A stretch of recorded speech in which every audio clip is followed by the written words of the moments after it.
무릇 그리스도 예수 안에서 경건하게 살고자 하는 자는 핍박을 받으리라. 자, 여기서 경건하게 산다는 건 뭐예요? 하나님의 말씀을 지켜서 산다는 거죠. 자, 그런 자들은 핍박이 있을 거라는 거예요. 자, 베드로전서 3장 17절을 보겠습니다.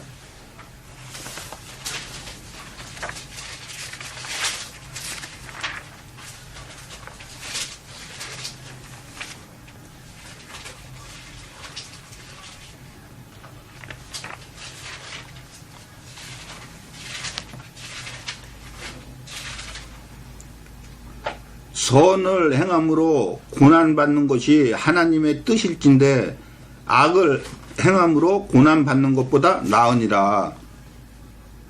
자, 여기서 선을 행할 때 선이 무엇을 얘기하는 겁니까? 하나님 말씀을 얘기하는 거죠. 다시 말해서 하나님 말씀을 지켜서 삶으로 고난이 따라오기 때문에 그 고난받는 것이 하나님의 뜻이라는 거예요. 그 때문에 택한 자들은 이 하나님의 뜻대로 살아야 된다는 거예요. 근데 악을 행함으로 고난받는 것보다 낫다는 거예요. 선을 행함으로 고난받는 것이. 자, 계시록 7장 9절로 17절을 보겠습니다.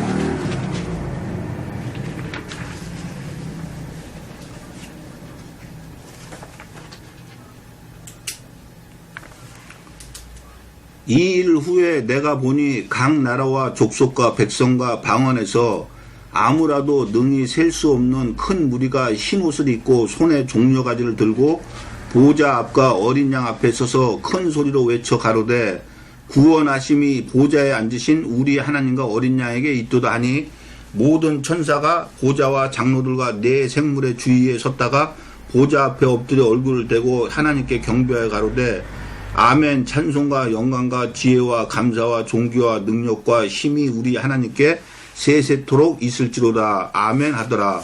장로 중에 하나가 응답하여 내게 이르되 이 흰옷 입은 자들이 누구며 또 어디서 왔느뇨?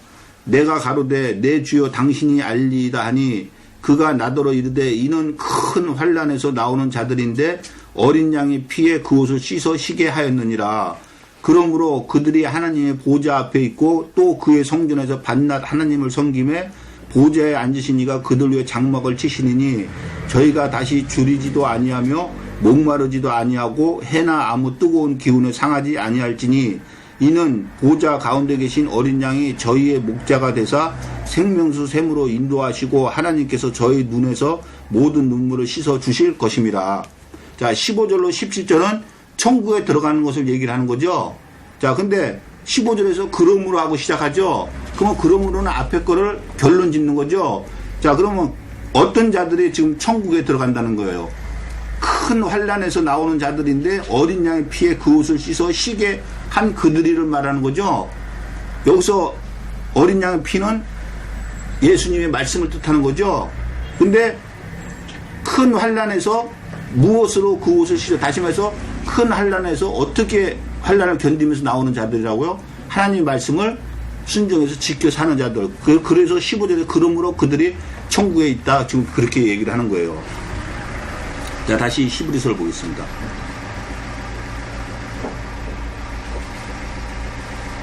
너희가 참음은 징계를 받기 위함이라. 하나님이 아들과 같이 너희를 대우하시나니 어찌 아비가 징계하지 않는 아들이 있으리요. 징계는 다 받는 것이오늘. 자, 징계는 누구는 받고 누구는 안 받는다는 거예요? 다 받는다는 거예요. 누가 다 받는다는 거예요. 창세전에 택함을 입은 자들은 다 징계를 받는다는 거예요. 그러니까 우리한테 환난 핍박이 올 때 이상히 여길 필요가 없어요. 자, 징계는 다 받는 것이오늘 너희에게 없으면 사생자여 참 아들이 아니니라. 자, 우리에게 징계가 없다면 우리는 사생자여 참 아들이 아니라는 거예요. 자, 로마서 8장 17절을 보겠습니다.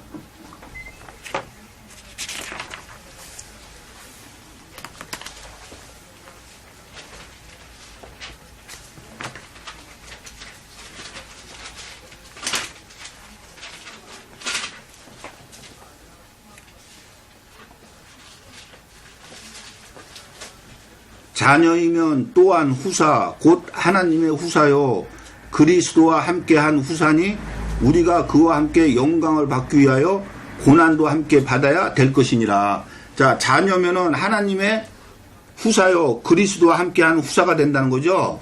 다시 말해서 하나님의 자녀고 그리스도와 함께 자녀가 된다는 거예요. 그런데 그냥 자녀가 되는 게 아니라 그와 함께 영광을 받게, 다시 말해 천국에 들어가기 위해서는 고난도 함께 받아야 될 것이라는 거예요. 자, 고린도전서 3장 10절로 15절을 보겠습니다.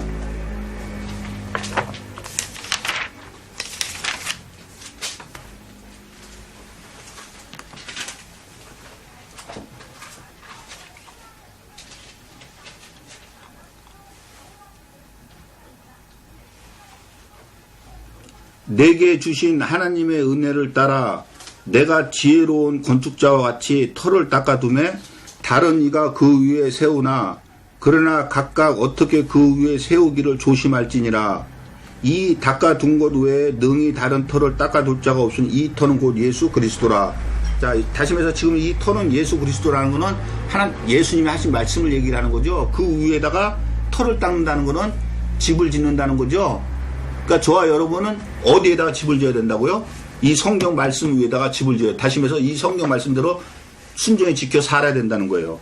만일 누구든지 금이나 은이나 보석이나 나무나 풀이나 지푸로 이 터 위에 세우면 각각 공력이 나타날 터인데 그 날이 공력을 밝히리니 이는 불로 나타내고 그 불이 각 사람의 공력이 어떠한 것을 시험할 것이라. 자, 불로서 공력을 나타내고 시험할 것이라는 거죠. 자, 그러면 금이나 은이나 보석으로 만약에 그 터 위에다가 세우면은 그 불로 태워도 태워지겠어요? 안 태워지죠? 근데 만약에 나무나 풀이나 지푸로 세우면 어떻게 되겠어요? 다 타서 없어진다는 거예요. 다시 말해 이 말은 하나님의 말씀대로 지켜서 사는 자들은 금이나 은이나 보석으로 집을 짓는 거고, 하나님 말씀대로 지켜 살지 않는 자들은 나무나 풀이나 지푸로 터 위에 집을 짓는다는 거예요.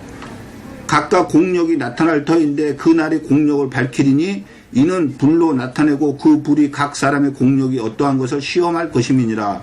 만일 누구든지 그 위에 세운 공력이 그대로 있으면 상을 받고 누구든지 공력이 불타면 해를 받으리니 그러나 자기는 구원을 얻되 불 가운데서 얻은 것 같으리라. 자, 구원을 어떻게 얻는다고요? 불 가운데서 얻은 것 같으니라는 거죠. 다시 말해서 이 불은 아까 이 앞에 13절에서 뭐라 그랬습니까? 시험이라 그랬죠. 다시 말해서 저와 여러분에게 환난 핍박이 있다는 거예요. 그것을 이기면은 구원을 얻는다는 거예요. 자, 저와 여러분한테 징계가 있고 환난 핍박이 있는 것은 하나님께서 우리들을 천국까지 데려가기 위해서 하나님의 말씀을 깨닫기 위해서 저와 여러분에게 환난 핍박이 오는 것이니, 환난 핍박이 올 때 이상할 일 당하는 것 같이 여기지 말고 그것을 끝까지 인내하고 지켜서 마지막에 천국까지 입성하는 그러한 여러분이 다 되시길 주님의 이름으로 축복드리겠습니다. 자, 기도하시겠습니다.